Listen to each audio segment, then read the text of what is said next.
A gente vai começar com eixo temático patrimônio, escala e processo. Vamos seguir na ordem que estava indicada. Vou pedir para o Vinícius começar. Vinícius, que é mestrando da FAUSP. Vou pedir só para você se apresentar um pouco e depois pode começar a sua apresentação. Tá bom. Obrigado, Desirê, pelo apoio. Agradeço também o Instituto IAL de São Carlos pela organização do evento. Eu sou o Vinícius, eu falo de Maringá, no Paraná, mas eu sou mestrando da FAUSP, da área de concentração de projeto de arquitetura, e meu orientador é o Rodrigo Queiroz. Esse artigo em si não está tão alinhado com a minha linha de pesquisa, mas eu circulo pelos temas de reuso, reciclagem e, inerentemente, minhas pesquisas vão pisar no campo do restauro e do patrimônio, e foi onde eu encontrei esse projeto que eu vou comentar hoje. Então, o meu trabalho tem o título A Construção de um Corte, San Carlino alle Quattro Fontane, de Mário Botta. O meu texto está organizado nesses tópicos que a gente vai passear por eles. Eu começo por Loucura Racionalizada, Borromini mais Botta. Ao quarto centenário do nascimento do arquiteto italiano Francesco Borromini, em 99, Mário Botta, que é um arquiteto suíço, foi convidado para desenhar uma homenagem. Atentos às singularidades de Borromini, que já era um terreno fértil que o Mário Botta já tinha explorado, ele propõe o corte de uma jovem igreja, que é considerada uma obra-prima do Borromini, que fica em Roma, a San Carlino alle Quattro Fontane, que foi construída entre 1637 e 1641. Aqui eu trago alguns desenhos técnicos dessa igreja que a gente já pode ver esse corte, o mote fundamental dessa homenagem, uma planta, e essa é a fachada principal da igreja. A gente já percebe nesses traços barrocos que essa composição de côncavos e convexos, que é essa fachada da igreja com a rua, já tem uma certa imponência e uma identidade muito barroca, de fato.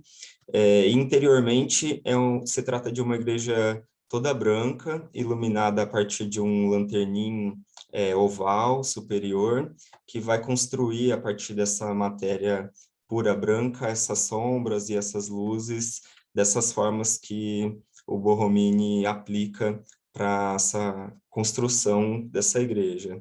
Nos estudos mais próximos desse objeto, ela é sempre considerada como uma obra-prima que nada sobra entre arte e arquitetura. Então, esses detalhes dessas colunas esculpidas, mesmo o padrão da cúpula que traça cruzes, octógonos e hexágonos, são sempre lembrados com uma certa beleza, às vezes matemática e às vezes muito sensível ao próprio barroco. Mário Botta, então, quando convocado para esse desafio, o Borromini traz de volta o Borromini para as águas de Lugano, que é o lugar de origem do arquiteto italiano, e interpretou essa articulação entre arte e arquitetura, mas foi mais além, trazendo muitos traços da sua própria obra mais contemporânea para esse caso. Então, a partir de 3 procedimentos, o próprio projeto, o empilhamento e o corte, a gente vai se aproximar dessa obra que a gente tem uma foto aqui. Então, essa é a construção que o Mário Botta propõe sobre um lago, de uma reprodução do corte da igreja na escala 1:1, através do empilhamento de lâminas de madeira. Partindo para o projeto, então, eu parto tanto das análises da minha pesquisa quanto da prática, que o projeto, sendo a ação síntese do ofício do arquiteto, ele pode ser entendido como uma ação condensadora do tempo. É no procedimento do projeto que o arquiteto vai se munir do seu arsenal de referências para dispor e resolver algum desafio, desenhando algo que ainda não está sendo construído, antecipando de certa maneira, alguma coisa. O Angelo Butti, num texto que trata do velho e o novo, vai dizer que quando um arquiteto projeta, ele discursa. Isso é, o projeto flui como discurso, de modo encadeado num processo, que ele vai se servir do campo da técnica, de recursos ou de um campo simbólico. E ao olhar para isso, ele se depara de uma certa antecedência histórica. Nessa perspectiva, a história não é um legado que lhe é imposto, mas é um campo que ele se serve. E ela perde a sua cronologia, como se a gente tivesse um achatamento temporal nesse momento. Ao contrário do que parece, então, não está disposto para todos, mas para quem está munido desse arsenal. E exercer essa escolha também vale de exercer um juízo crítico e atento sobre esse legado cultural escolhido por esse autor. É como se tais antecedências fossem as roupas que nos vestem e que, por sua vez, representam, ao mesmo tempo, a nossa liberdade e a nosso cárcere, nossa prisão. São velhas palavras para novos discursos. E o Mário Botta já tinha usado das palavras do Borromini. A planta e esse corte aqui ao lado trata de uma igreja construída em Mogno, na Suíça, e a gente vai perceber certas familiaridades muito mais geométricas e muito mais puras com essa igreja de San Carlino. A mesma planta oval, as capelas esculpidas lateralmente, a posição de um lanterninho, que aqui nesse caso é toda a cobertura, e as paredes aqui, nesse caso, são de certa maneira uma escultura, elas nascem com cerca de 2 metros de espessura, como a gente pode ver aqui no corte na base, morrem com 50 centímetros, e essa forma oval, que é estrudada do piso até a parte superior em 12 metros, ela é seccionada transversalmente, de modo com que a cobertura seja um círculo perfeito. Então, é de um estudo de uma geometria que também tem essa beleza matemática, que o Mário Botta vai olhar para o Borromini e, de uma maneira muito contemporânea, vai desenhar uma coisa nova, mas ainda muito próxima desse arquiteto que ele admira. Então, os interiores vão ser traçados através também desse empilhamento de material entre um granito preto e um granito branco do próprio local, que é uma técnica recorrente de construção nessa região. Então, o Mário Botta se utiliza desse tempo decorrido no mundo, mas ele não engessa essa história numa nostálgica contemplação ou numa mera cópia. Tem, de certa forma, uma invenção. No caso que nos é caro nesse trabalho, a gente pode destacar, talvez, essa condensação de tempo e essa inovação temporal de maneira contemporânea no desenho dessas colunas. Assim, as cornisas são sempre muito resumidas a formas puras, que de longe reproduzem exatamente as mesmas formas que estão na San Carlino de Borromini, mas que quando a gente chega perto, vira quase um desenho abstrato mesmo, dessas camadas de formas muito puras, espaçadas entre si, que vão ser percebidas com uma certa distância. Ainda nessa imagem, a gente vê a reprodução daquela cúpula que eu comentei, com esses padrões, e inerentemente por conta da técnica empregada para se construir essa capela de madeira, a gente vai enxergar algumas linhas que vão aproximar isso de fato de um desenho. A gente está falando da construção de um corte e talvez o que a gente se depare de frente é a própria representação de um desenho, com essas linhas horizontais e verticais de um objeto que é muito mais linha do que superfície, né?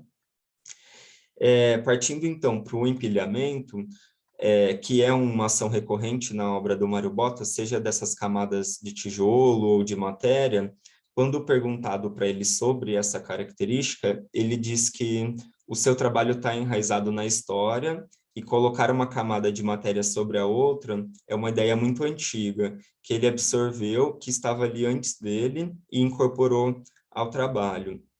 Ele está fazendo, claro, referência à região da arquitetura do seu lugar, desses castelos, dessas construções que tinham camadas de pedras empilhadas. E mais do que isso, a obra de Mário Botta parece empilhar pavimentos, assim. Eu trago aqui 2 exemplos, que é a casa em Pregassona, do Mário Botta, de 79, que parece que a partir de uma planta quadrada, muito bem delimitada e estrudada numa certa altura, cada um dos 3 pavimentos vão receber, de certa forma, algumas subtrações nessas partes centrais ou nos cantos, que vão configurar esses vazios. E por essa foto aqui da esquina, talvez a gente consiga ler exatamente 3 grandes camadas que foram empilhadas uma sobre a outra, com diversas subtrações que vão dar a forma final dessa casa. Da mesma forma, essa é uma versão mais sinuosa da mesma casa, que tem alguns elementos, como essa entrada tão característica, essa entrada de luz zenital da obra do Botta, mas que a gente consegue ler também essa fatia dos 3 pavimentos empilhados, com algumas intersecções de formas e subtrações também. Então, em San Carlino, essa é basicamente a única ação construtiva para se alcançar a forma. É um empilhamento de cerca de 35.000 lâminas de madeira, de 4,5 centímetros de espessura, que tem um espacinho de 1 centímetro, que vão configurar esse corte. E, enfim, a respeito dessas espessuras escavadas, isso também está muito ligado com a ideia de Borromini, que parte talvez de uma forma ovalada e vai esculpindo e extraindo essas ações das colunas, da cúpula. Então, essa questão do empilhamento fica muito claro e muito ligado à ideia original. Aqui a gente tem algumas perspectivas mais próximas dessa capela, que a gente consegue ver exatamente a marca dos cortes de madeira que aqui são pintados de preto, para de fato configurar a mancha cortada em relação ao fundo e à imagem, né? A questão de figura e fundo dessa perspectiva. De novo, algumas extrações da matéria que vão configurar as capelas laterais e essas meia colunas que vão sustentar as abóbadas superiores, e de um preciosismo técnico muito forte que vai ajudar a construir essas linhas que a gente vai enxergar essas formas. E aqui uma vista que seria, digamos, do alto do Lanterninho, olhando para o Lago de Lugano, que tem essa paisagem tão característica desse local. E é interessante notar também que esse empilhamento dessa rugosidade da madeira, com o passar do tempo, vai, pelo lugar que está, um lago muito úmido, vai ganhando um certo mofo e uma pátina que vai deixando essa igreja mais barroca. Eu tenho umas imagens a seguir, né? E a gente chega no corte em si, que é uma ação muito utilizada pelo Mário Botta para representar os seus projetos. Ele parte de algumas axonométricas que invertem a posição do observador, é como se a gente estivesse abaixo dessas construções, o que permite ver, ao mesmo tempo, o interior do edifício para quem estivesse dentro dele e, ao mesmo tempo, a planta e a fachada cortada. Por vezes, esses ângulos são tão oblíquos, como no caso desse projeto central, que é a biblioteca de um mosteiro, que a gente perde a noção de perspectiva e de saber o que o que é figura e o que é fundo de fato, o que é côncavo e o que é convexo. E isso é graças a esse efeito oblíquo geométrico que ele consegue por esses desenhos, né? Nessa obra, então, além desse corte que faz com que a gente perceba o que é côncavo e o que é convexo, o Mário Botta encerra um campo muito claro de uma geometria cúbica até certa forma da igreja, que faz com que a gente perceba isso como uma superfície de um papel e do volume escavado. A partir da altura desse cubo para cima, então, o lanterninho e a cúpula, que são elementos muito marcantes na paisagem dessa igreja para quem é de Roma, ele decide escancarar isso, como se ele dissesse que a síntese desse objeto é tão interessante que não precisa desse campo visual que vai separar o corte do restante da paisagem para se ler a obra dele. E mais do que isso, além desse corte transversal, que nós arquitetos costumamos trazer o corte como a seção transversal, né, vertical das construções, há também um corte na planta. O restante da igreja não construída em massa é representada no piso dessa área que você fica de frente para esse corte. Então, de novo, o procedimento do corte é tratado com tanto conceito e é levado tão à risca que aparece tanto verticalmente como horizontalmente, e é, de novo, a forma com que essa madeira é tratada para ser construída. Aqui eu acho que à noite, quando ela recebe essa iluminação artificial, com esse reflexo da luz do lago muito calmo, de fato a gente percebe essa relação entre côncavos e convexos. Já dependendo do relance dos olhos, eu já não sei mais se essa representação iluminada é côncava ou convexa, assim, essas relações ópticas já ficam mais confundidas. Então, o que a gente pode concluir é que, a princípio, o que parece ser um exercício de uma colaboração entre esse arquiteto suíço e esse arquiteto italiano, na verdade, trata muito mais de uma ação da própria obra do Mário Botta, elevada num nível quase de um artista contemporâneo, assim. O que ele faz é difícil de nomear, não sei se é um cenotafo ou se é de fato uma reprodução desse corte, é a construção desse corte, mas talvez nomear isso seja dizer, não conseguir nomear isso, seja dizer que ele é cada uma dessas outras coisas que ele é um pouquinho, né? Então, de novo, esse não é essencialmente um projeto de restauro que se relaciona com a pré-existência ou com uma situação de uma intervenção ou uma reforma, mas é uma construção que não é exatamente uma reconstrução, né? São outras matérias, é outra maneira de se construir, é outro lugar, mas é, de fato, uma obra que está em contato com os campos do restauro, da memória, do território da, da intervenção em coisas já existentes, mas construindo coisa nova. Trata-se, então, de um projeto que resolve os desafios nesse território da memória, porque construindo uma coisa nova no tempo presente, olha para o passado. Talvez seja uma lição cara para os nossos arquitetos que se aventuram no campo do restauro diante desses desafios contemporâneos. Enfim, e eu termino dizendo que talvez o que se alcança é mais do que a construção no corte, mas a construção de um corte no tempo. Obrigado. Obrigada, Vinícius. Muito rica a tua apresentação, muito bonita. Obrigado. Parabéns. Gente, queria só lembrar que a gente vai ter as 4 apresentações e depois a gente vai ter nosso momento de discussão, de conversa. Então, já vão pensando aí em questões, em perguntas. Se quiserem, mandando no chat também. Vou pedir agora pro Ramon apresentar, falar um pouquinho dele, depois apresentar. Ramon que mandou o trabalho com a professora Monique, pessoal da Universidade Federal Rural do Semiárido, da terra da minha avó, no Rio Grande do Norte. Que bom.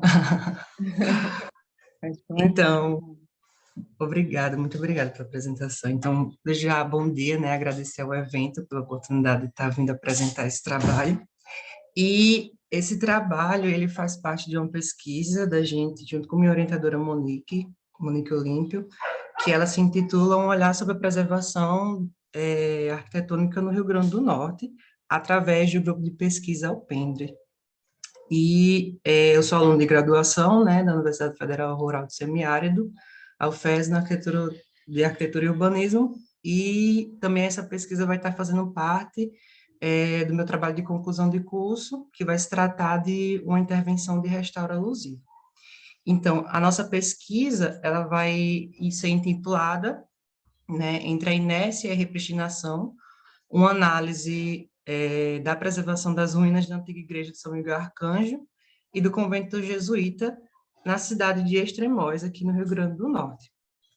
E o nosso artigo, assim como a nossa apresentação, vai estar dividido, né, a partir da nossa introdução, com a apresentação do conjunto tombado, no nosso objeto de estudo, um olhar sobre o valor patrimonial desse conjunto e os seus rastros de uma inércia, aí muito presente, o restauro, uma discussão sobre o restauro como uma repristinação, e, por fim, as nossas considerações finais. Já inicio com um pequeno trecho, né, da citação do artigo 216 da Constituição Federal Brasileira, onde ela vai determinar as bases conceituais, né, os valores e os mecanismos de preservação cultural do país, né? E aí, entre esses mecanismos, vai estar a construção de inventários, de registros, e também vai se incluir aí o tombamento como um desses mecanismos de preservação. Então, apesar disso, frequentemente é detectado alguns riscos e danos sobre esses bens patrimoniais, mesmo que tombados, né?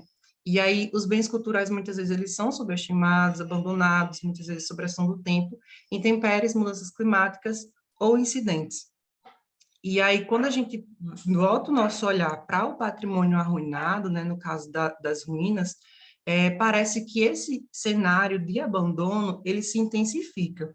E aí, o nosso artigo ele vai se debruçar nesse objeto de estudo sobre a preservação das ruínas da antiga igreja de São Miguel Arcanjo e do convento jesuíta em Extremóis, no Rio Grande do Norte, que é essa da imagem abaixo, né, restando alguns de seus vestígios do convento ao lado esquerdo, né, e da nave principal da igreja e o cruzeiro na parte frontal.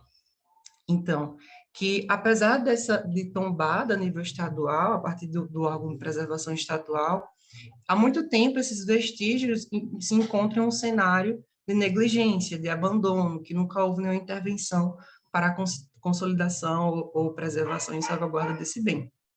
Então, o artigo vai se objetivar a analisar esse estado de conservação do bem, compreender quais são os valores que são atribuídos a eles, compreender que tipos de ações foram ou são propostas para a sua intervenção ou alguma iniciativa de tentar preservar, tendo como método as pesquisas bibliográficas e documentais quanto à história, o processo de tombamento e as ações de preservação, também havendo visitas em loco para análise do estado de conservação do bem.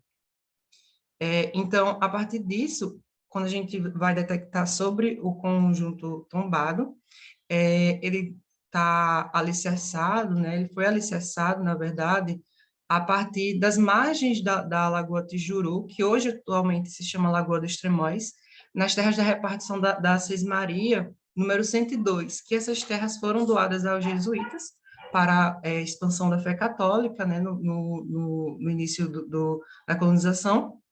E aí vai estar registrado no nota da repartição de terras do Rio Grande, de 1614. Então, os jesuítas, com essa repartição das terras, né, com as terras em mãos, fundaram a aldeia Guajiru, que ela vai durar de 1603 a 1759. Só que nessas terras já residiam, assim como o Câmara Cascudo vai afirmar em 1955, que existiam povos indígenas de etnias tupis potiguares e janduís paiacus. E, a partir disso, com a necessidade do desenvolvimento das atividades, surgiu a necessidade de construir uma igreja, né? E aí foi construída a igreja, junto com o convento, e é importante lembrar que essa igreja ela foi construída a partir de trabalho escravo, indígena e negro, e aí, por muito tempo, foi considerado por Câmara Cascudo como o mais lindo templo da barroco da capitania, né? Em 1955 ele vai afirmar isso.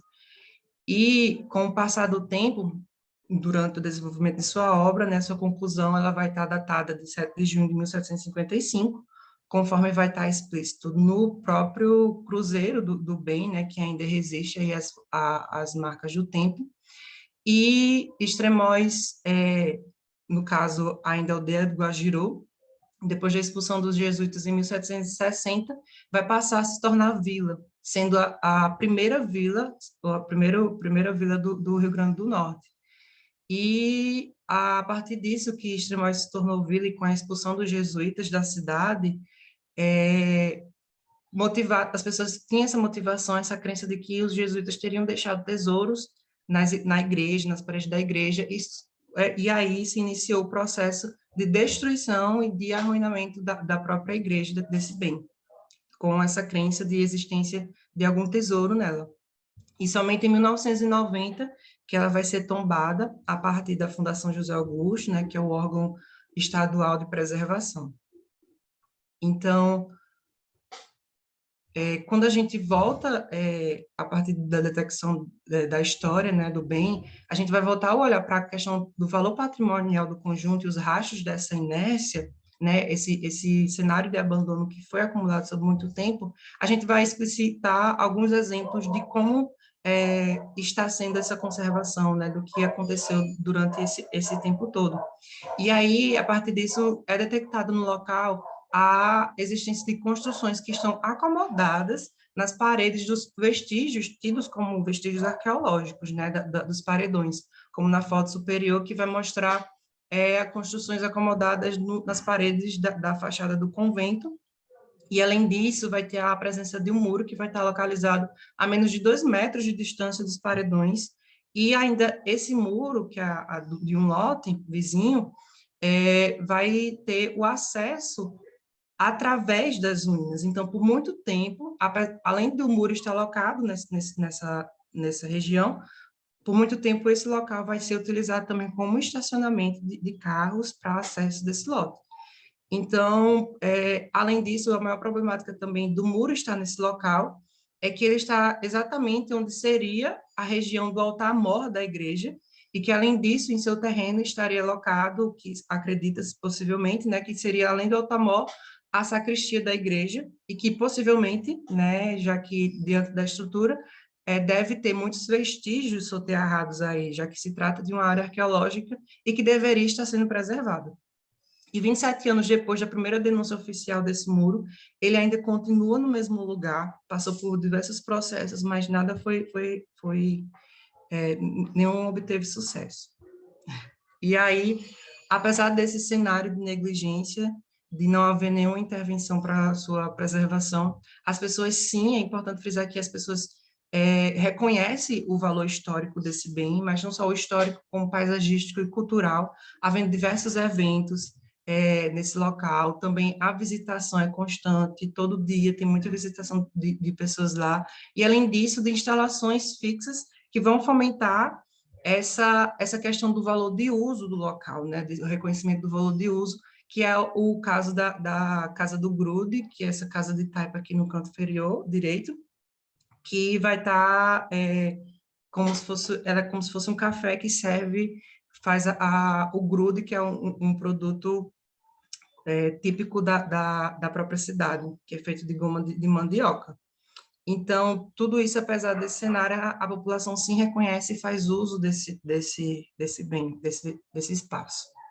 E aí, quando a gente vai discutir, né, quanto ao restauro, esse cenário de repristinação, é importante reconhecer que, no Brasil, quando a gente fala de restauro, esse termo em si, no âmbito nacional, é comumente associado a um retorno ao estado inicial, né, se associando a uma repristinação.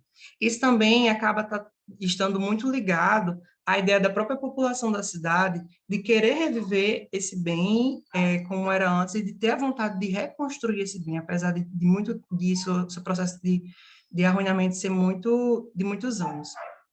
E aí, a Carta do Restauro, em 1972, vai afirmar que o restauro ela vai ser uma intervenção com a intenção de manter a vitalidade e funcionamento do bem, auxiliando também na facilitação da sua leitura, mas também na transmissão integral ao futuro daquele bem, como também seu papel social, né, para a sociedade, para o presente.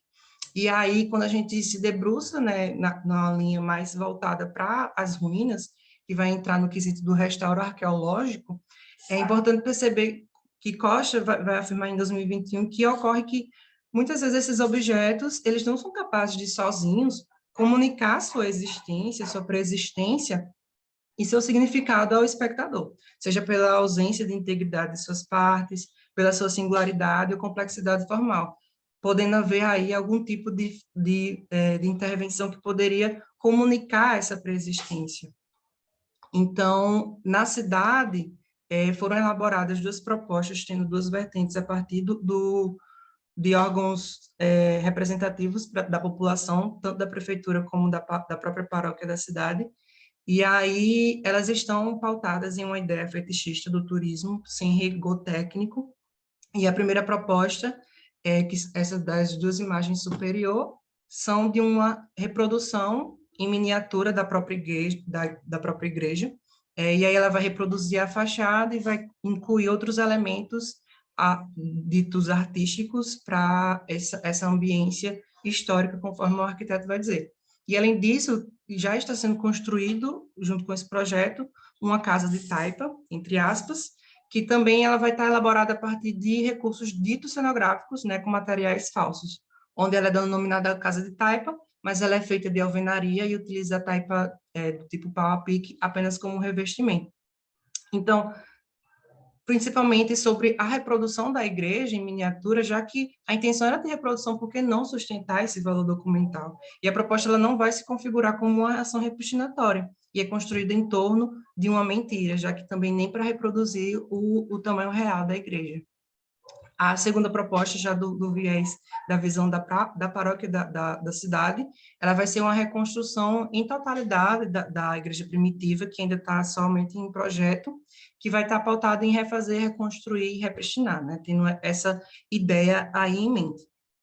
E o projeto ele debruça também, ele vai ser elencado como um santuário, com diversas instalações em torno desse bem arruinado, além de uma inclusão em réplica em tamanho real ao lado dos vestígios, assim como afirma.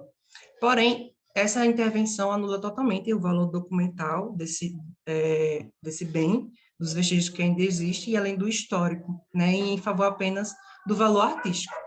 A Carta de Veneza ela vai argumentar, em 1964, que a conservação e restauração de monumentos ela vai visar a salvaguardar não só a obra de arte, mas também o testemunho histórico, devendo ter essa atenção maior quanto aos vestígios existentes.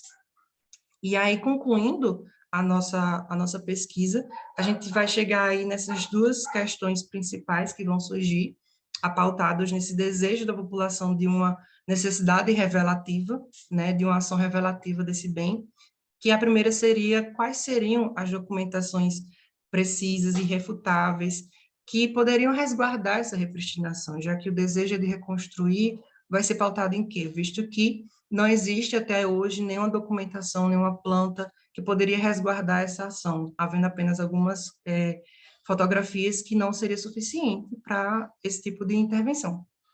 E a segunda pergunta seria quais motivos sociais ou culturais relacionados com a identidade da comunidade, do local, vai justificar esse ato de reconstrução, né? Já que o processo de arruinamento é datado ainda do final do século XVIII, início do século XIX, não existe essa memória afetiva recente, né, de reviver essa ambiência.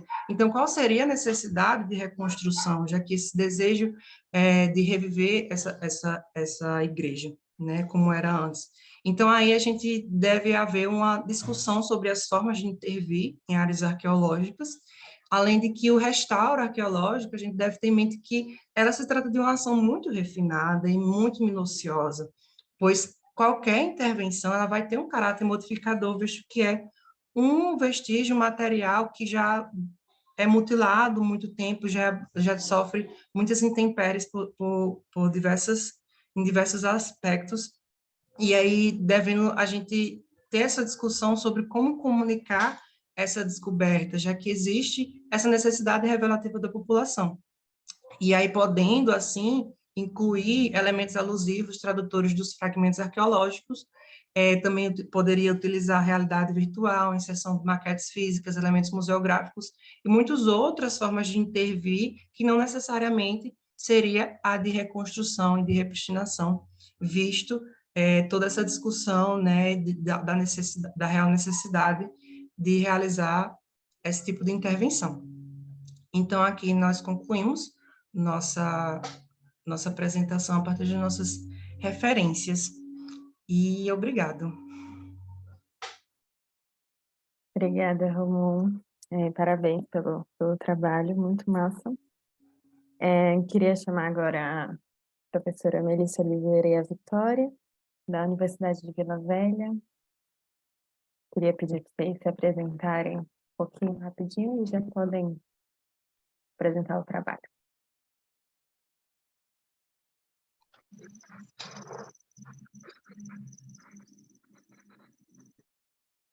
Oi, bom dia. Meu nome é Vitória Cristina, sou estudante da Universidade Vila Velha e realizo pesquisa na área de neurociência aplicada à arquitetura, orientada pela professora Melissa. Vou começar a apresentação.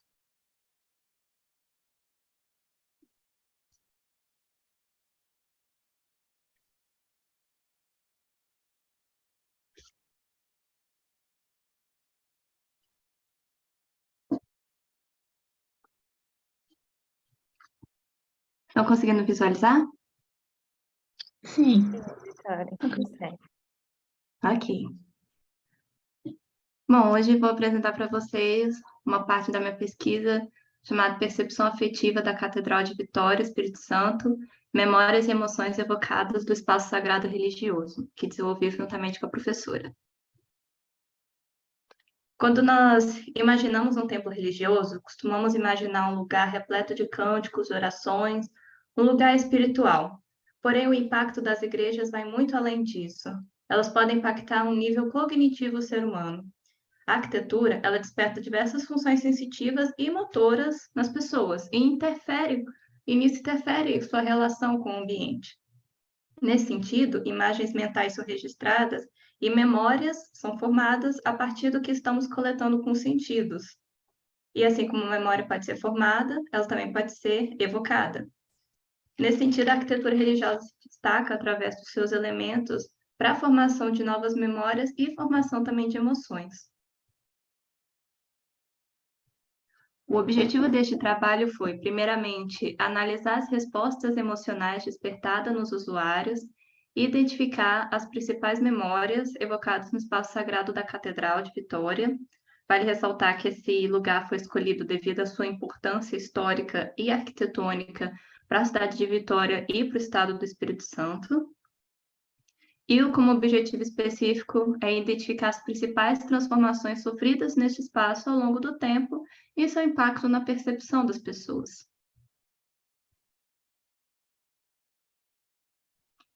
Um pouquinho agora da questão da neurociência, que é uma parte também da minha pesquisa. John Eberhard definiu mente como sendo um elemento ou complexo de elementos de um indivíduo que sente, percebe, deseja e, especialmente, raciocina. Ele conta que, ao entrar na Catedral Nacional de Washington, interações cerebrais ocorrem que conectam experiências com aquela que está acontecendo no momento, com outras vividas no mesmo lugar ou em locais semelhantes. Se nos imaginarmos entrando nessa catedral agora, da foto, grupos neuronais serão ativados e constroem uma espécie de cena com base naquilo que os nossos sentidos estão captando ao nosso redor. E claro, cada pessoa daqui vai ter sua atenção voltada para um determinado elemento específico.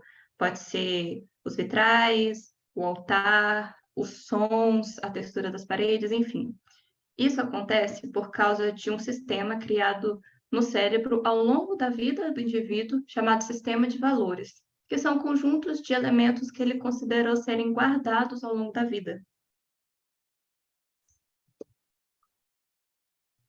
Agora, vamos para o nosso objeto de estudo, a Catedral Metropolitana de Vitória, localizada aqui no Espírito Santo, no Centro Histórico de Vitória. Vitória recebeu esse nome, mas ela nasceu como sendo Vila da Vitória e foi batizada assim por causa do sucesso dos portugueses contra a batalha contra os índios goitacazes no período da colonização. A vila viu sua ascensão a partir da chegada da ordem jesuítica aqui no estado, que iniciou a construção da matriz dedicada, em homenagem à Nossa Senhora da Vitória. Porém, em 1918, essa igreja foi demolida e deu espaço à Catedral Metropolitana de Vitória, que é essa da foto, encontra-se até hoje, que teve sua arquitetura inspirada na Catedral Gótica de Colônia, lá na Alemanha. As obras foram finalizadas em 1970. Aqui nós temos algumas fotos realizadas durante a pesquisa. A catedral em formato de cruz latina, possui 5 entradas, 3 mais à frente e 2 nas laterais, nos braços da igreja, e está voltada para o Oriente, em direção a Jerusalém. Em 2011, a igreja precisou ser fechada para um restauro de grandes proporções. Quando nas fotos que eu mostrei, ela nem sempre foi assim. Em 2013, novos vitrais foram confeccionados e posicionados na ábside, como podemos ver na comparação das duas fotos, das duas épocas.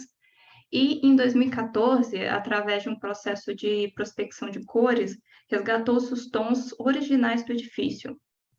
Ressalto que essa reforma que foi feita não foi só apenas uma questão estética ou estrutural, foi para adaptar o templo às novas normas, recomendações exigidas pelo Concílio Vaticano II.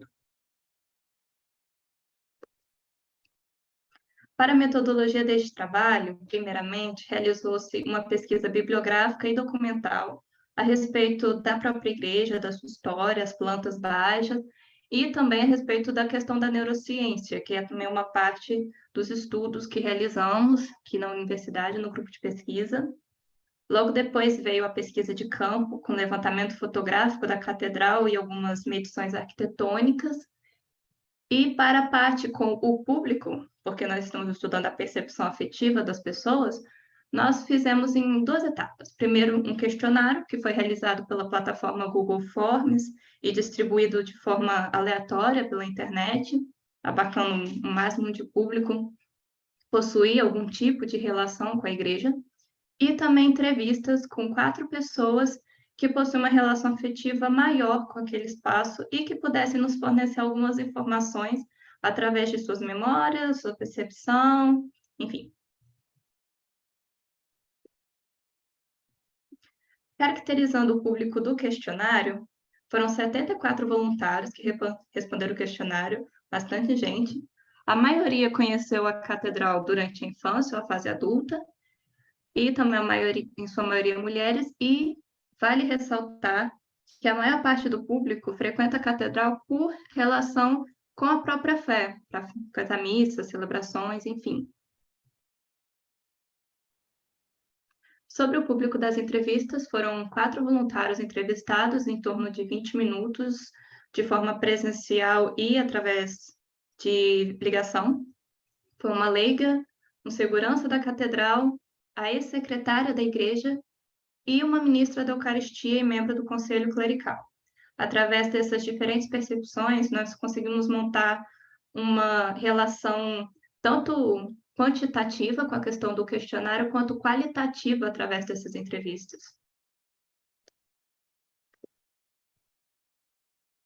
Nossa pesquisa ressaltou vários pontos importantes, mas gostaríamos de destacar 2 aqui. Primeiramente, a importância da luz nesse espaço religioso e seu impacto na percepção afetiva. Nós sabemos que os templos religiosos sempre utilizaram da luz como uma espécie de conexão entre o ser humano e o divino, e nessa igreja não foi diferente. Muitas pessoas relataram como acolhedora e tranquila, e também nas entrevistas, dependendo do momento do dia, a luminosidade que bate ali no sacrário é como se fosse mágico, santo e divino, ou seja, a luz configurou-se como um elemento fundamental para a conexão com as pessoas, tanto em relação ao divino quanto ao próprio edifício.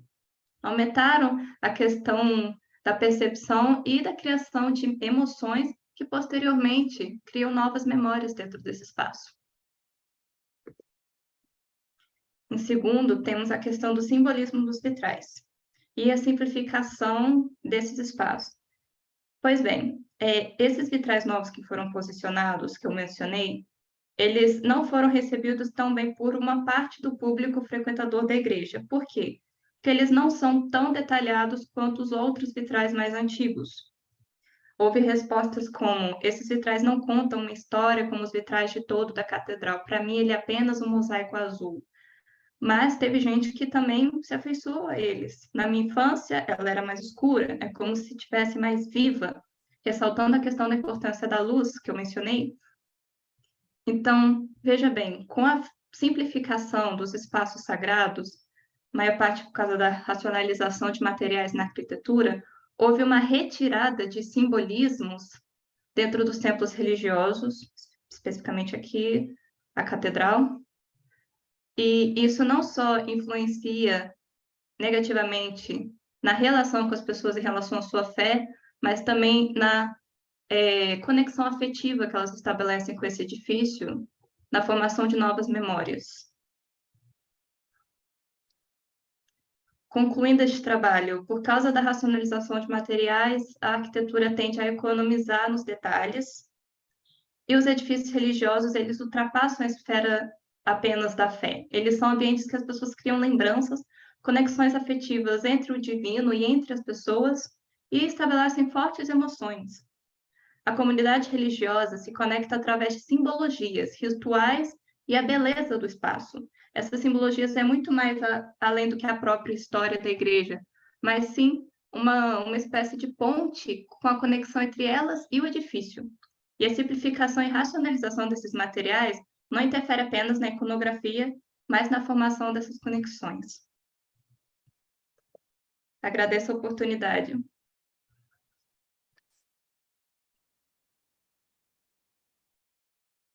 Obrigada, Vitória. Parabéns pelo trabalho. Obrigada, Melissa. Agora eu vou chamar o Cristiano, mestrando do IAUSP da casa, que mandou o trabalho junto com o professor Pijoca. Vou te pedir só para se apresentar também, e aí pode começar a sua apresentação.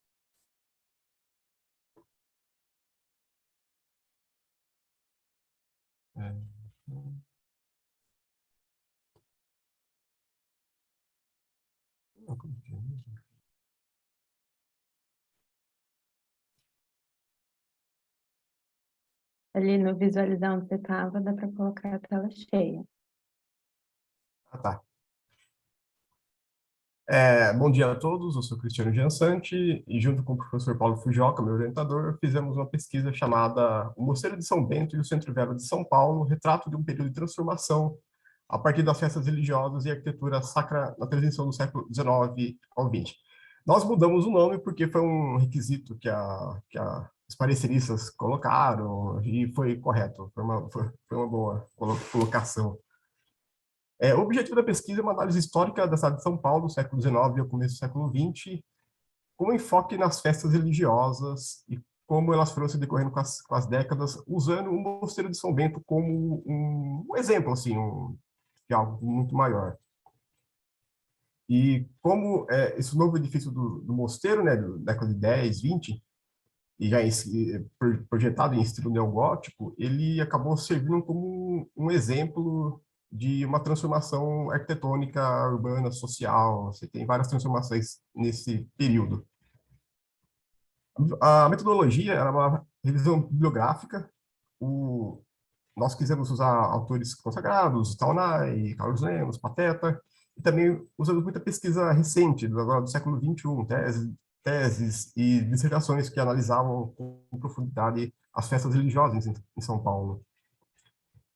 Durante a escrita, isso foi lá para o meio do ano, não conseguimos visitar o mosteiro, depois conseguimos, mas foi uma visita meio preliminar, e ainda falta outra visita ainda mais detalhada,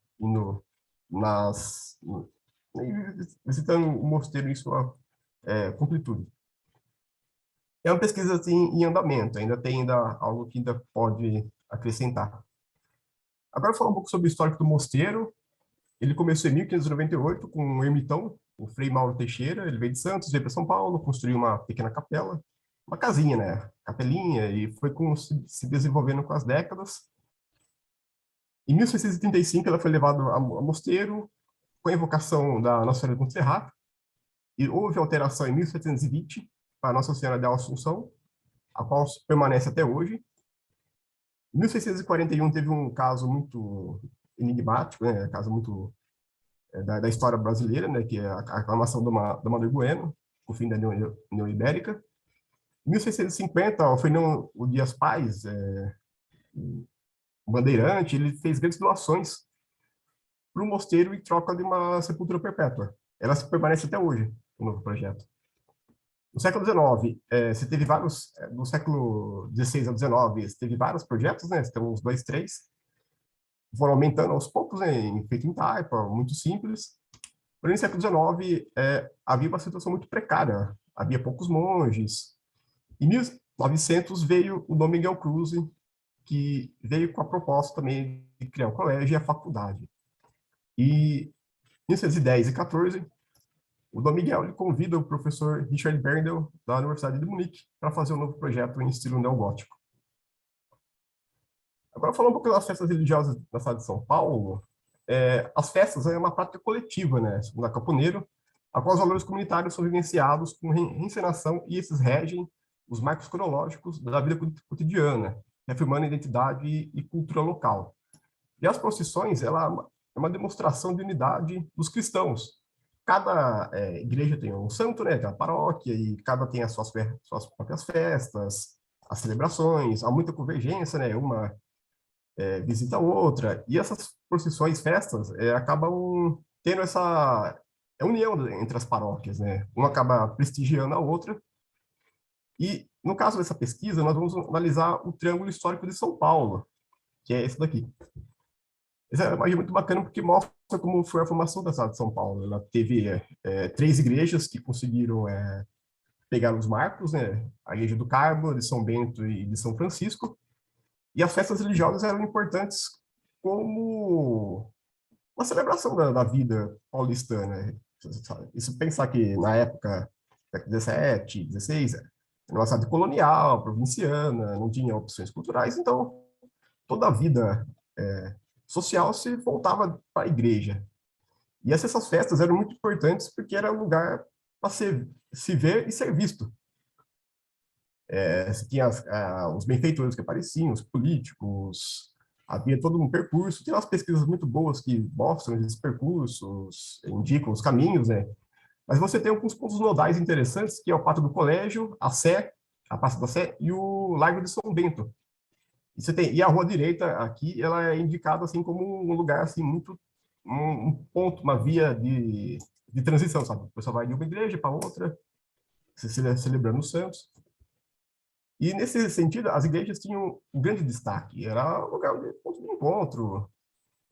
Toda a vida social, religiosa se encontrava lá. Essa foto aqui é muito bacana, essa gravura, né? Que mostra, né? No centro você tem o Mosteiro de São Bento, ao fundo a Igreja do Carmo. Aqui o Vale do Anhangabaú, né? A várzea, tudo aberta. No século XVIII, a cidade de São Paulo já tinha essa skyline muito característica. Você tinha as igrejas, os pontilhões, né? E com o decorrer das décadas, né, essa virada do século XIX para o XX, a cidade de São Paulo passou por mudanças significativas. Ela deixou de ser aquela cidade provinciana, colonial, feita de taipa, e passou a ser aquela cidade de metrópole, cidade do café, dos negócios, da indústria, Matarazzo, do pessoal. Então, paulatinamente, essas regiões acabaram perdendo esse destaque. O centro deixou de ser um lugar de... Como assim? O centro começou a ser um lugar mais exclusivamente comercial. Os bairros operários foram afastados, e na medida que vieram também novos grupos sociais, os imigrantes, negros. Por isso, as procissões acabaram sendo transferidas, né? Deixaram de ser na rua, antes era só carroças, cavalo, burro, depois virou na cidade, metrópole, virou os carros, né? Então essas festas religiosas, elas deixaram as ruas e foram para o interior das igrejas. Deixou de ter aquelas procissões, grandes cortejos, e ficou mais para quermesse, né? A festa católica, como hoje em dia, é muito comum a quermesse.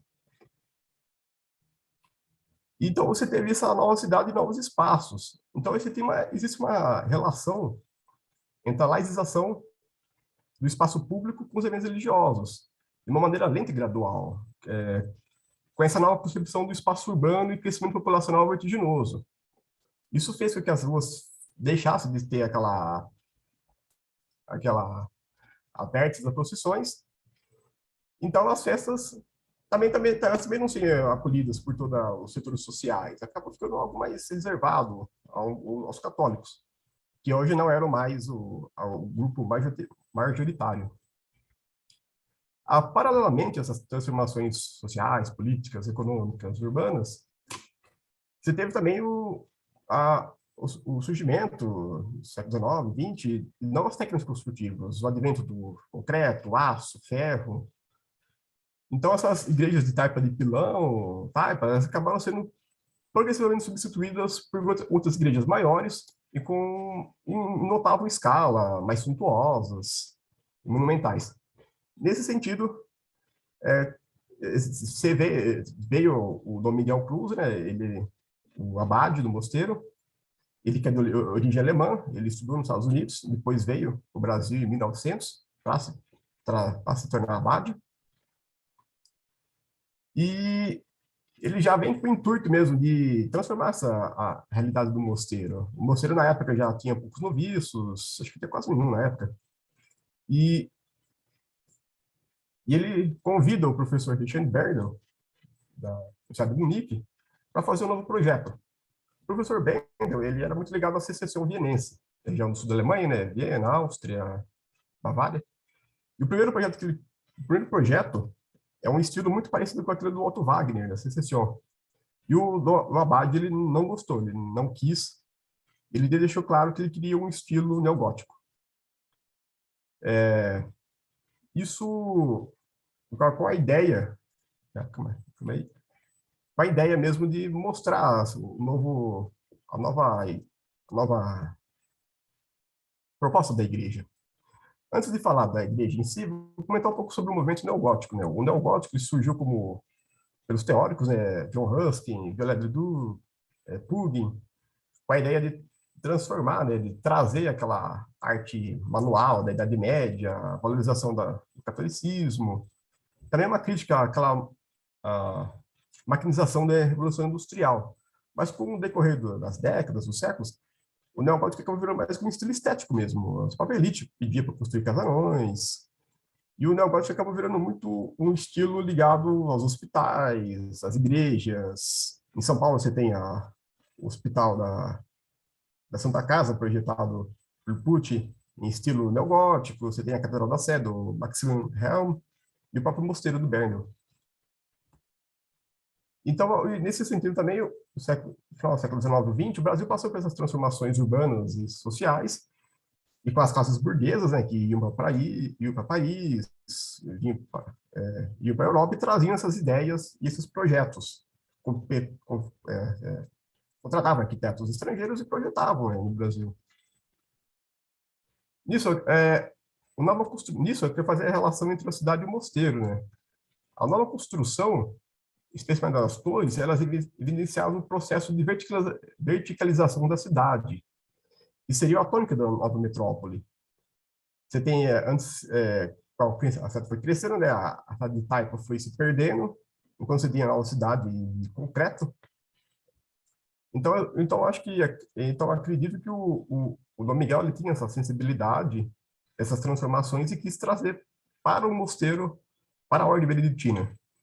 E por isso tem a ideia também do neogótico, porque ele representava a solidez e a tradição da ordem beneditina e das instituições católicas, além de se contrapor essa crescente laicização do Estado brasileiro.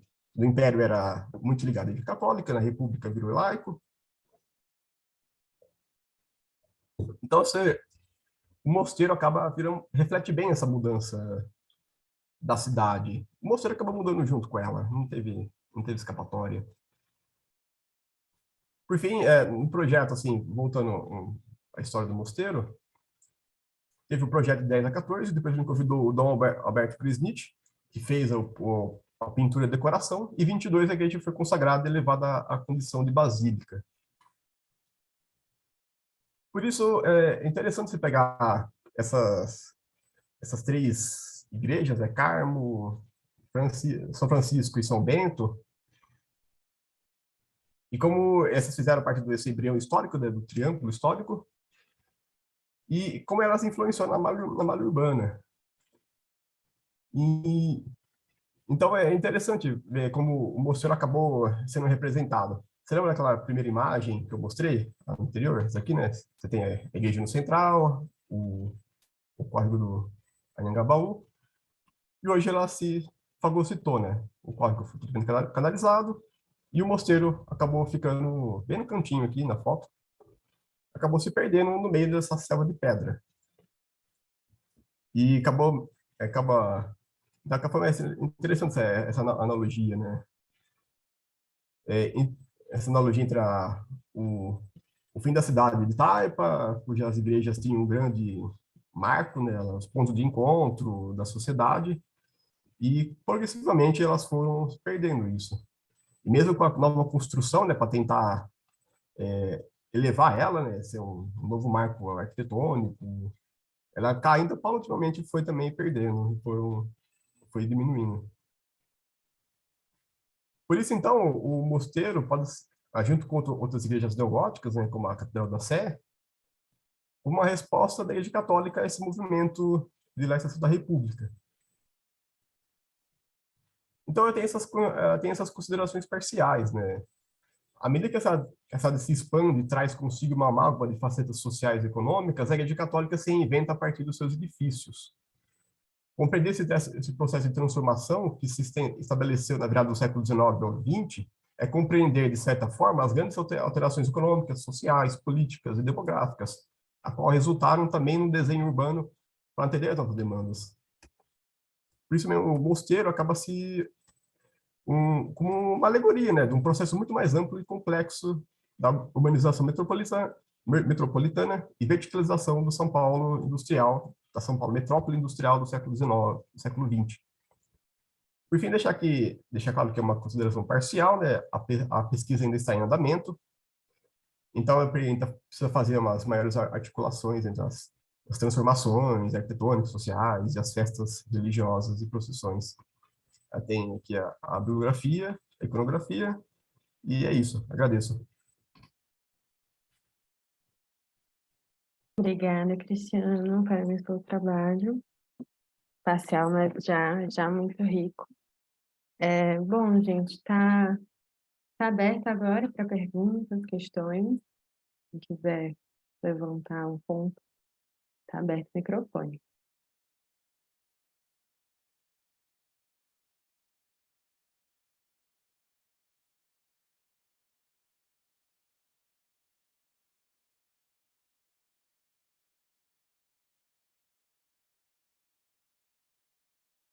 Bom, se ninguém tiver, eu tenho. Posso fazer a pergunta já para aquecer enquanto vocês vão pensando. Eu estou um pouco fora da minha área, assim, minha área é mais habitação, por moradia, questões raciais, e ouvindo vocês, me despertaram algumas questões, assim, que eu queria levantar. Eu lembrei, na verdade, de 2 exemplos, que já passei aí em trajetórias de pesquisa e de tudo. Um deles é o Farol do Mucuripe, em Fortaleza, um patrimônio super importante e que a comunidade que mora ao seu redor, uma comunidade que estava sendo ameaçada de remoções, usou muito o farol em todo o seu processo de luta e de tentativa de permanecer naquele lugar, assim. O farol que teve uma manutenção muito negligenciada pelo poder público, mesmo sendo patrimônio e tudo, e os moradores locais se apropriaram daquilo, tanto como denúncia do próprio falta de manutenção do local do farol, mas também denúncia dos processos que estavam sofrendo de tentativa de remoção. Outro exemplo que eu lembrei foi aí aqui em São Paulo, do Museu Tecojopoí, que é um museu territorial que fica na zona norte de São Paulo. É um museu que ele foi organizado por diversos coletivos locais, também com presença da Universidade de São Paulo, e que por essa organização popular eles conseguiram levantar espaços de memória e organizar esse museu territorial até um ponto institucional, vamos dizer assim, de conseguir incluir o território de Perus como o TICP no plano diretor, que é território de interesse da cultura e da paisagem, que antes só existia o centro, como caracterizado dessa forma. E aí a minha pergunta vai no sentido, escutando todos vocês, queria levantar, assim, como que esses espaços de memória, reconhecidos ou não como patrimônio institucional, como eles dialogam também com essas outras disputas da cidade, né? Como isso pode se amarrar. E a partir disso, qual que é o papel da institucionalidade e da organização popular assim, nessas dinâmicas? Acho que a gente pode seguir a ordem das apresentações. Então, Vinícius. Bom, eu também, como comentei, estou muito mais ligado à área do projeto de arquitetura em si e essas questões mais, às vezes, estéticas, que, lógico, nunca podem estar lidas exatamente distantes das outras questões. Mas eu acho que a chave para entender essas disputas estão sempre ligadas ao reconhecimento do patrimônio como um reconhecimento cultural nosso, né? Então, inerentemente do que aconteça, eles vão sempre representar a cada tempo o que a nossa sociedade é também, né?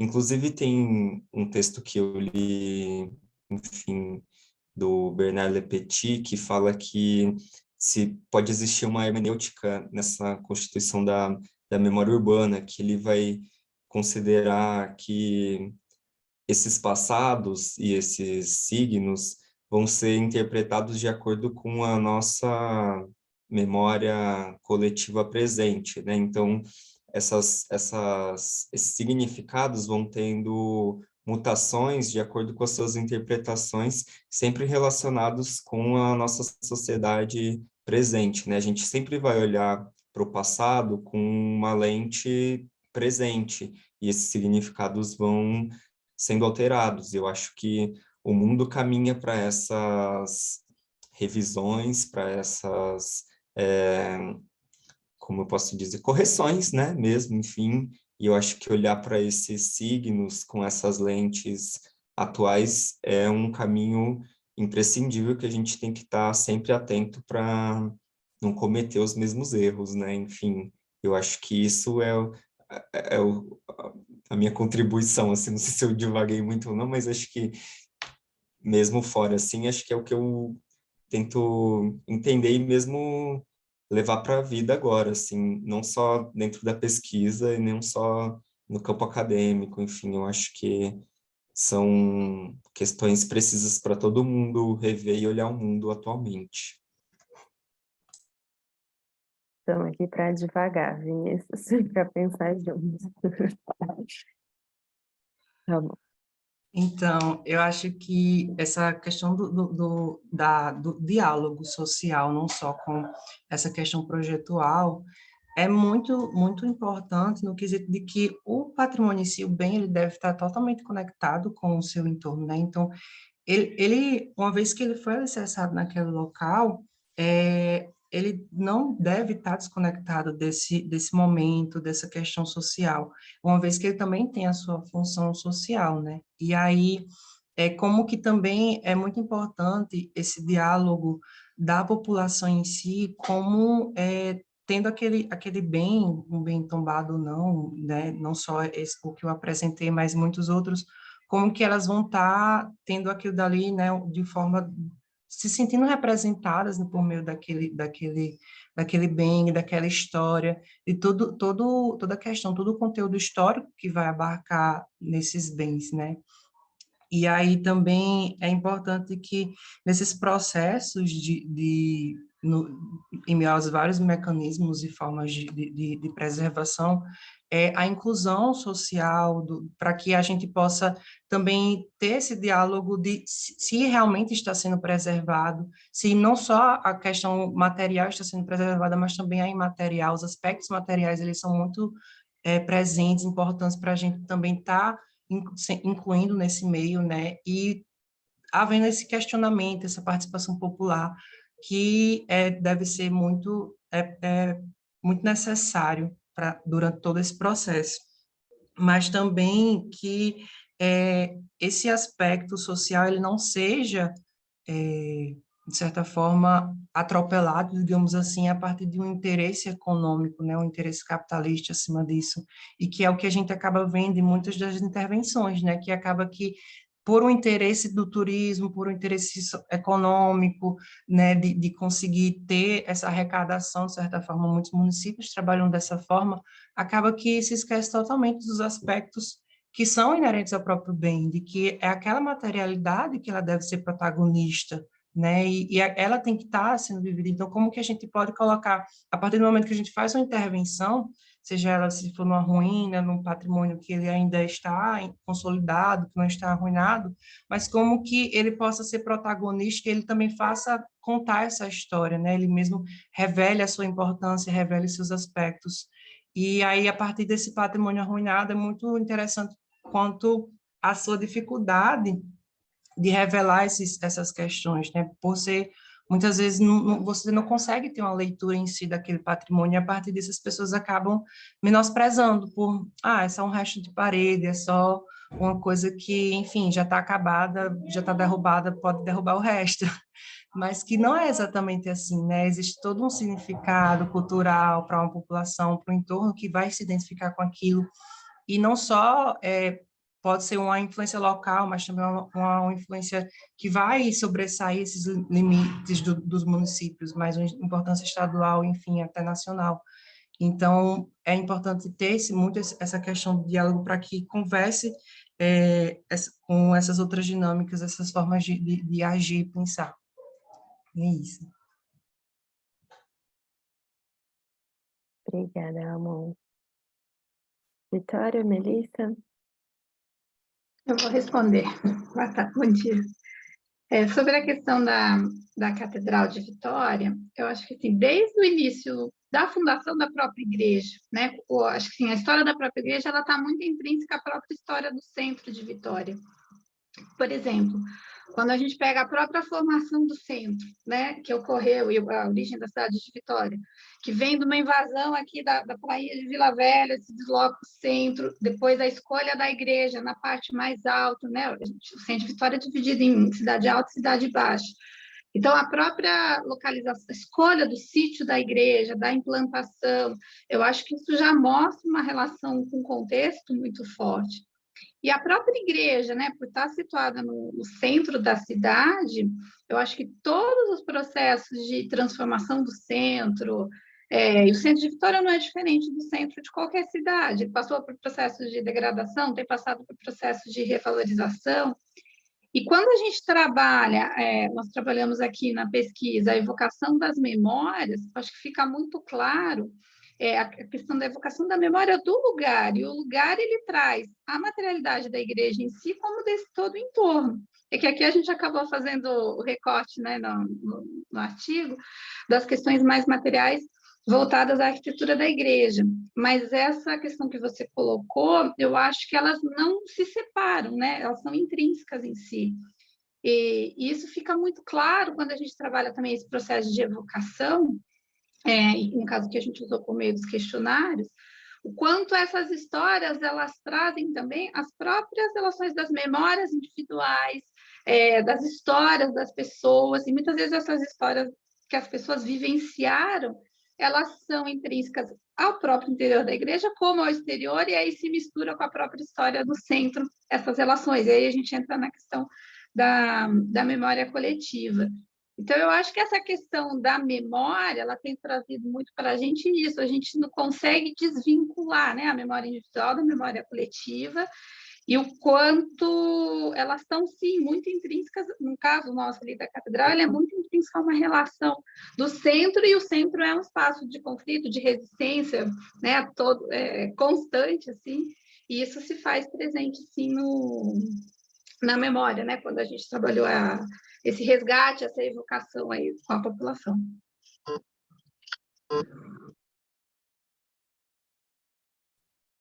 Obrigada, Acho que é, Luiz. Pode falar, Cris. acho muito interessante a fala do Ramon e também da Melissa, essa evocação da conflito de existência, memória, e como a educação, né, acaba sendo primordial nessa hora, assim, simplesmente você deixar aquela teoria da sala de aula e tentar trazer para a rua, sabe? Entender o processo de formação da cidade, as transformações, os conflitos e como o patrimônio histórico está envolvido nisso, né? Ou se vira um edifício histórico que acaba sendo abandonado, ou ele vira ins- instagramável, sabe? Você tá todo o restauro dele pensando em ganhar dinheiro em cima. E onde fica a memória em relação a isso? E todo o processo de construção coletiva, histórica, social. Acho que a educação acaba sendo meio que um caminho, acho que o melhor caminho, né, para essas questões. Para senão as pessoas, os jovens, a molecada, né, que as crianças acabam vendo também, esquecem, né, do patrimônio como um objeto, assim, de estudo e tal. Lembrando que o Cristiano falou, fazendo uma ponte, me lembrou de uma das primeiras pesquisas que eu e a professora Melissa desenvolvemos a respeito da Catedral de Notre Dame. A gente, após o incêndio, nós realizamos um artigo a respeito das propostas de reconstrução da Catedral de Notre Dame e o impacto que isso teria na memória coletiva das pessoas, especificamente da cidade de Paris. E como o Cristiano falou, muitas das propostas, além de só apenas querem trazer visibilidade para o próprio escritório, queria transformar a igreja num espaço, retomando o que o Cristiano falou, instagramável. Isso refletiu muito na população de Paris, que repudiou a maior parte das propostas, mesmo tendo muitas voltadas para a questão de sustentabilidade, preservação do meio ambiente. Não se pode deixar de pontuar que a catedral ainda, sim, é um espaço religioso, um espaço de igreja, e estavam querendo transformar numa espécie de, nem sei a palavra, quase que uma escultura. E isso acabou refletindo na população de Paris, tanto que exigiram a reconstrução da igreja exatamente como ela era antes do incêndio, porque isso afetou a memória coletiva das pessoas e querem ver ela como era antes de acontecer a catástrofe, infelizmente, de abril de 2019.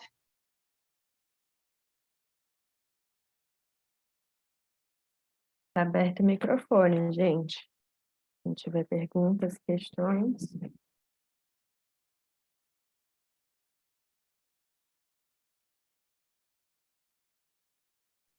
Eu não conheço Vitória, mas um dia eu peguei o Google Street View e fiquei dando uma volta. Ela lembra muito o Rio de Janeiro, né? A história, né? Tem esse paralelo, assim, com o Rio de Janeiro, né? Mesma época, né? A formação da cidade e tudo mais.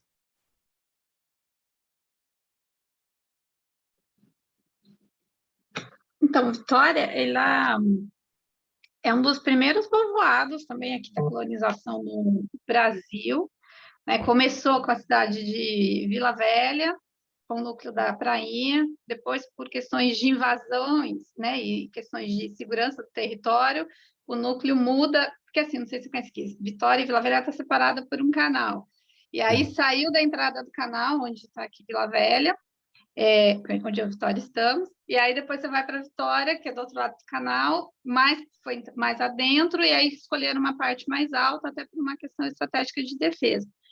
Mas a gente tem aqui, por exemplo, o sítio histórico da Bainha por volta de 1530. A gente tem uma das igrejas mais antigas do Brasil aqui, que é de 1534, que é a igreja do Rosário. Então, é um núcleo bem antigo, né? Embora muita gente não conheça. Aqui a gente tem uma... Nossa, porque assim, se você for pensar, a colonização começou na Bahia, ela foi descendo, ela passou por aqui, né? Então, nós temos um dos núcleos mais antigos, assim, tanto arquitetônico, tanto aqui em Vila Velha, quanto em Vitória. Também, se você for pensar pela questão dos indígenas, a gente tem também, né, muitas aldeias ainda aqui que sobrevivem, também são desse período. Então, a gente tem ainda alguma coisa de história aqui que resiste às transformações. Tem um escritório do IFAM, Vitória, não? Tem escritório do IFAM. Vitória é a capital, né? Então, a sede do IFAM fica na cidade de Vitória.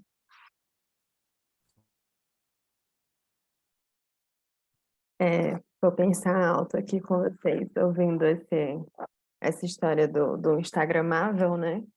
É um diálogo também, como o patrimônio entra numa dinâmica que já está colocada na cidade, né? A gente vê muito essa arquitetura de marca, essa arquitetura simbólica, que muitas vezes esvazia o próprio uso e a dimensão para ter essa dimensão imagética destacada, né?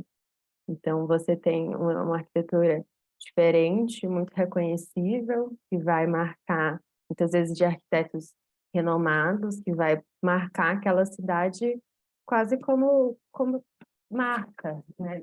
No sentido de marketing. Vai ser ali o cartão de troca. Colocar aquela cidade até numa dimensão competitiva, assim.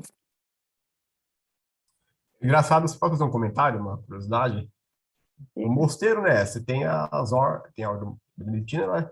E ele tem todas as horas que eles vão rezar, fazer as orações tradicionais. Existe um conflito muito grande das pessoas que vão lá tirar foto com a hora da reza dos monges. Então sempre tem um segurança lá, bom, não pode tirar foto, não pode tirar foto, não pode filmar. É uma igreja muito escura, né? Você chega lá, é tudo muito para criar o clima da reza. Então, eles estão, acredito que eles sofrem com isso, sabe? Como manter a abadia, né, para os monges, ter as suas horas litúrgicas, e ter os turistas que vão vir, vão na padaria, e vão tudo mais. Acho que é curioso isso. Sim, dialoga demais.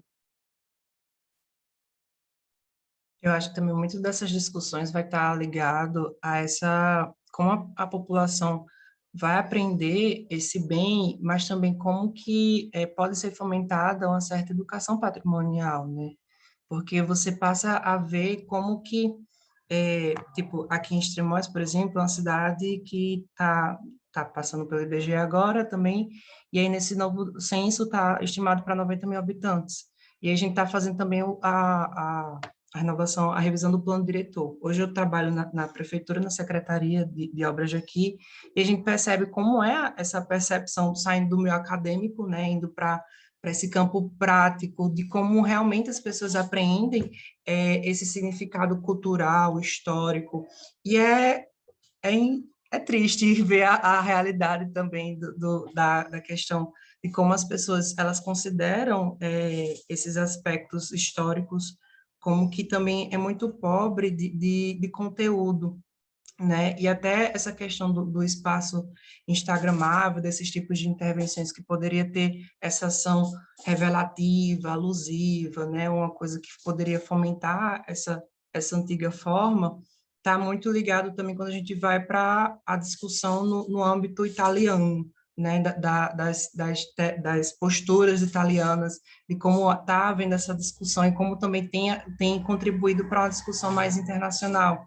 né? A gente vê, não sei se vocês vão conhecer, aquela Catedral de Siponto na Itália, depois vocês poderiam pesquisar, que como que houve essa revelação dessa imagem da igreja de uma forma mais digamos, com uma sombra histórica, revelando, tendo essa intervenção você vê que tem um certo impacto na paisagem, mas não necessariamente tem um impacto na historicidade, no meio em si que ele tá integrado. Também é muito falado a catedral a intervenção feita nas ruínas de Apolo Aveio, também próximo da região de Roma, e também como que essas intervenções elas vão dar um gostinho, assim, digamos que um gostinho do que era essa totalidade, né? E como que, a partir disso, o patrimônio ele vai se tornar protagonista. Também é muito discutido nesse âmbito italiano, dentro da postura teórica do restauro crítico conservativo, né?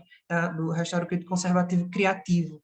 Porque aí, além de você ter essa instância da conservação histórica do bem dele ser perpetuado, mas também que, de certa forma, haja uma interação com a criatividade do arquiteto, tem essas instâncias da conversa, muitas vezes no caso de patrimônios arruinados, de um arqueólogo com um arquiteto, tendo muito essa interação para que seja revelado também a historicidade, os valores que estão intrínsecos à antiguidade do próprio bem.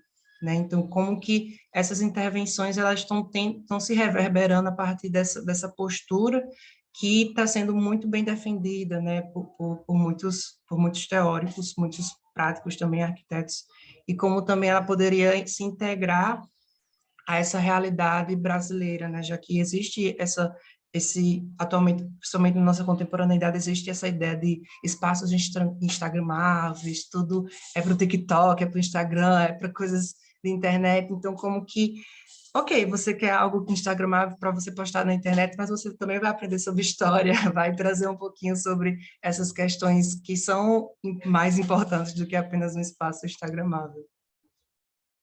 Isso.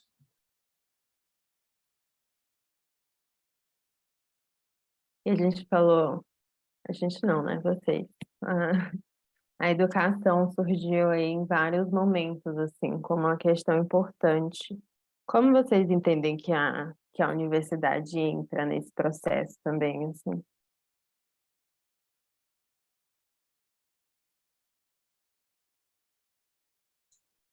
Eu acho que um braço super importante que muitas vezes é negligenciado é o ramo da extensão, né? A gente tem sempre ensino, a pesquisa e a extensão nas universidades públicas e, enfim, eu mesmo sempre estive na graduação envolvido com um projeto de extensão na arquitetura que, a princípio, tratava de disseminar o conteúdo produzido, era um trabalho mais dentro da biblioteca de arquitetura em si, mas indo para os eventos de extensão que tinha, a gente via a potência que a universidade tinha de alcançar, enfim, eu via, por exemplo, trabalhos no direito, na sociologia, que acolhiam mulheres que passavam por violência doméstica, acolhia essas famílias, via desde também estudos na biologia com, enfim, com acesso a exames laboratoriais para quem não tinha acesso a isso, e, enfim, a partir dessa universidade, eu acho que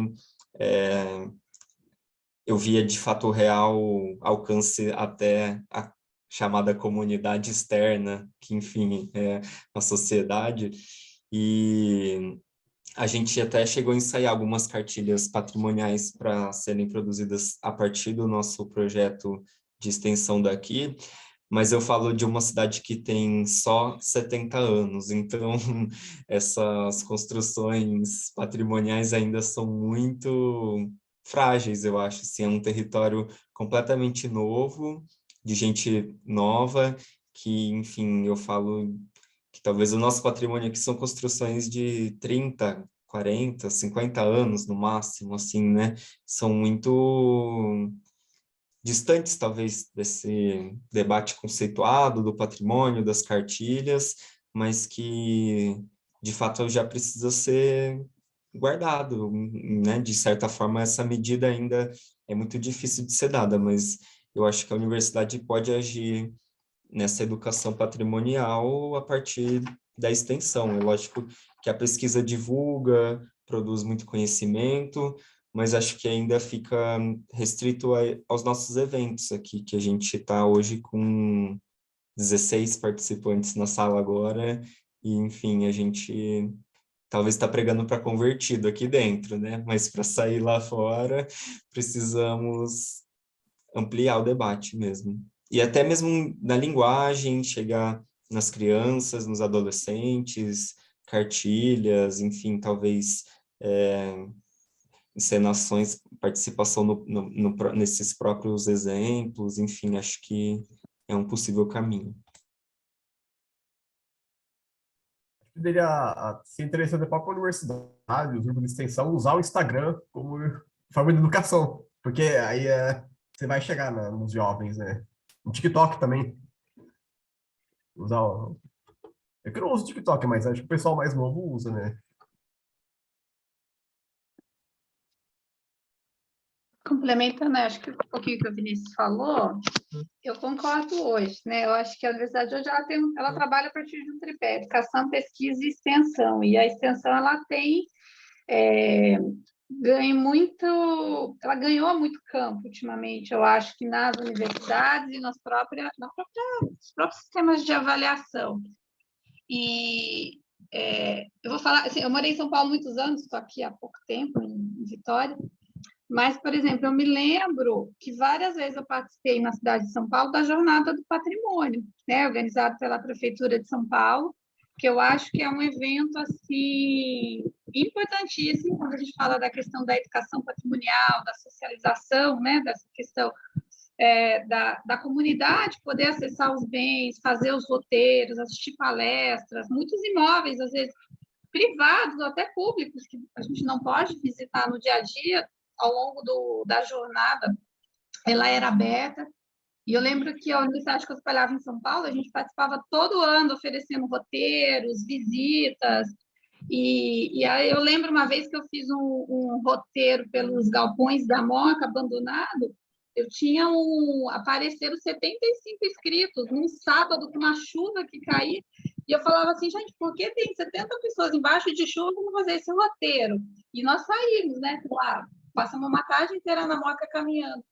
E aí, aquele dia, eu até comentei com a equipe que estava comigo, eu falei assim, está vendo como tem campo? Porque, e assim, todos os roteiros, a gente percebe, a Jornada de São Paulo, ela é muito bem estruturada.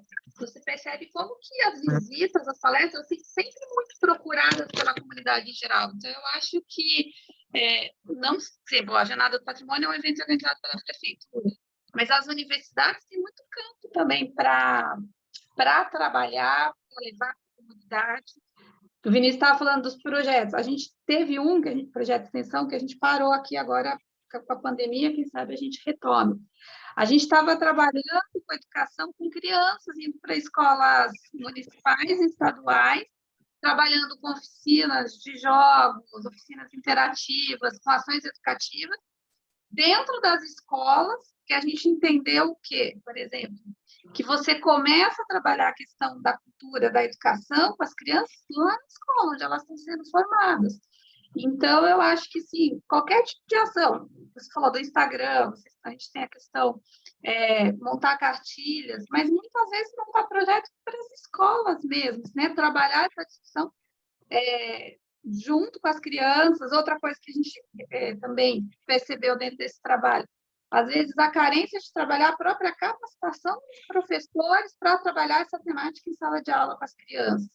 Então, eu acho que é uma área que a gente ainda tem muito para contribuir, para crescer, e a universidade, nós que falamos de conhecimento técnico, de levar isso para fora, seja dando palestras, trabalhando oficinas e até capacitando pessoas para poder trabalhar com isso. Eu acho que isso pode ser o nosso maior contributo. Obrigada, gente, muito obrigada. Infelizmente, a gente vai ter que finalizar já a mesa, mas eu queria agradecer as apresentações, muito rica a discussão. Vinícius, Ramon, Melissa, Vitória, Cristiano, pessoa que joga aqui entrou agora.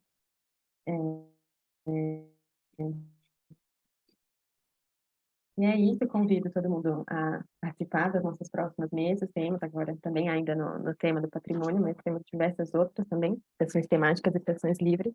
Então, acompanhem o evento. Muito obrigada.